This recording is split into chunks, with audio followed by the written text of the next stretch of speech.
तुम्हाला मेटाकॉग्निशन म्हणजे काय हे ठाऊक आहे का? जर नसेल ठाऊक तर आत्ता चॅनलला लाईक, शेअर आणि सबस्क्राईब करा आणि हा व्हिडिओ तुम्ही सेव्ह देखील करून ठेवा.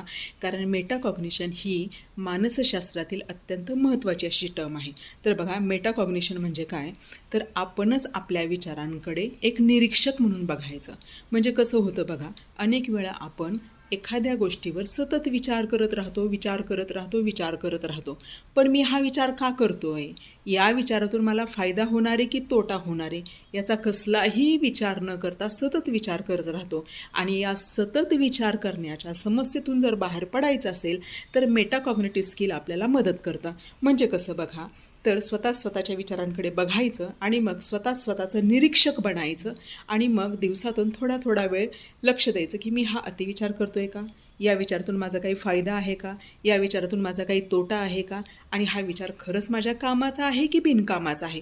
ज्यावेळेस तुम्ही असा विचार कराल त्यावेळेस तुम्ही मेटाकॉग्निटिव्ह स्किल आत्मसात कराल. थँक्यू.